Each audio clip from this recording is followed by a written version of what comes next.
I was quite shocked to learn on Wednesday of the television news crew who were killed during a live segment by their former coworker.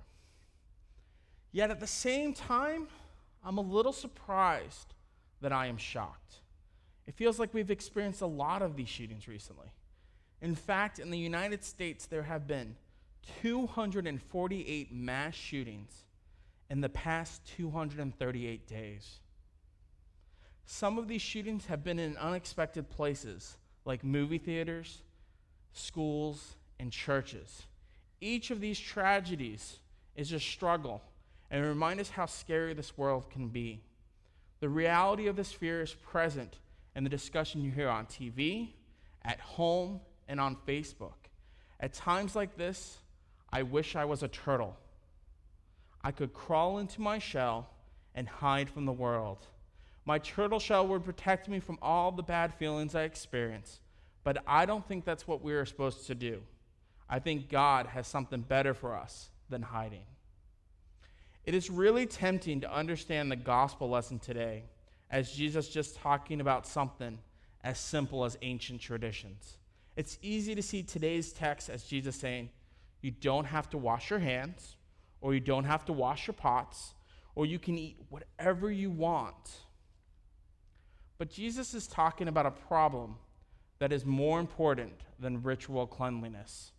He is talking about the impact that our hearts have in our world. Jesus turns the conversation into a deeper discussion of the real concern of God. What are our intentions?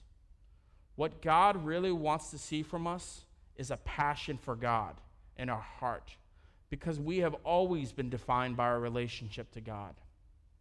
In Genesis, humanity is described as being individually made in the image of God by God.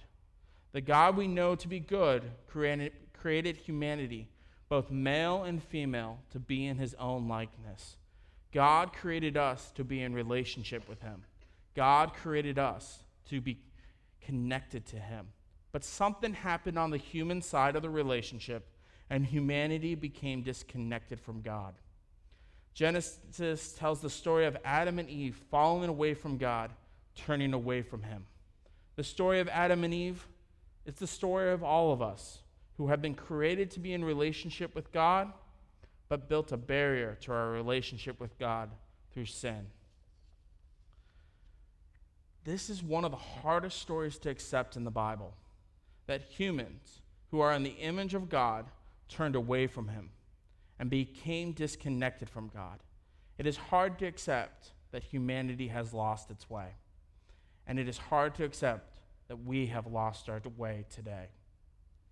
It's no wonder then, when in today's gospel lesson, the Pharisees come to Jesus and ask him why his disciples don't wash their hands according to the tradition, Jesus reorients the conversation. Jesus responds with his own question. Why are you so focused on preserving the human tradition, but so uninterested in preserving the guidance from God? Jesus doesn't challenge them to abandon the law, but rather challenges them to uphold the commandments that God gave humanity. Jesus points out how much the Pharisees are willing to keep the human additions to the law, but have failed to keep the intent of the law. In this simple discussion, Jesus is revealing how their priorities have become disorganized. They have put human ideas before God's will. Jesus reminds the Pharisees of how they have fallen away from God, like Adam and Eve in the story from Genesis, and how the world has become something it was never created to be. Not long ago, I was watching a show about the prison system on the National Geographic Channel. Inmates were interviewed about why they were in prison, what choices they had made, and what regrets they had. One of the inmates being interviewed was a reformed white supremacist.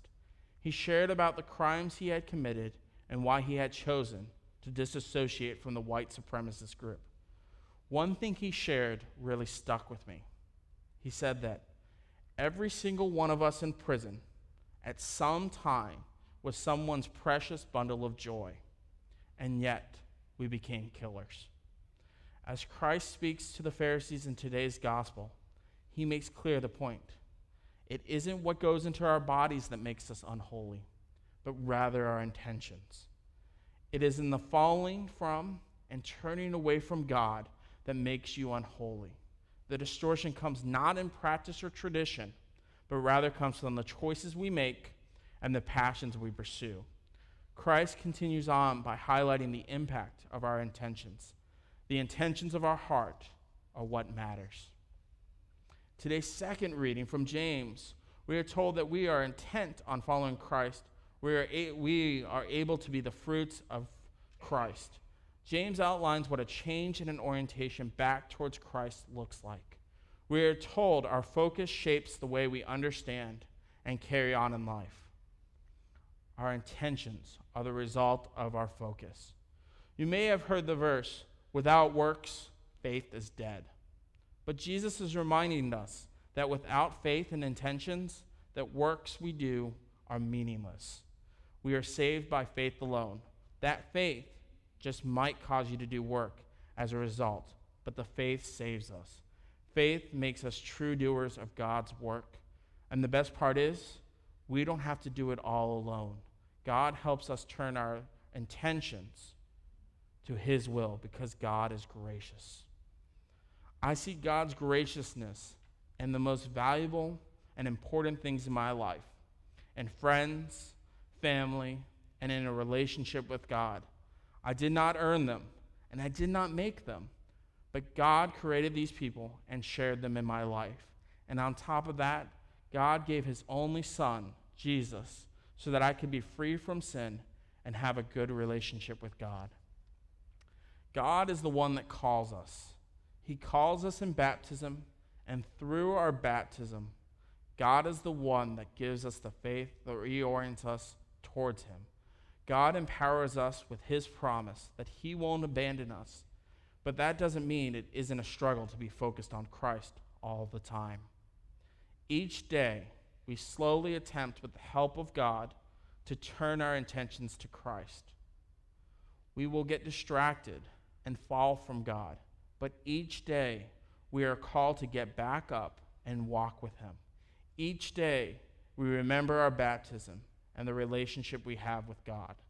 Because of God, we can daily reorient ourselves to do his will. We can do God's work with the intention of doing God's will.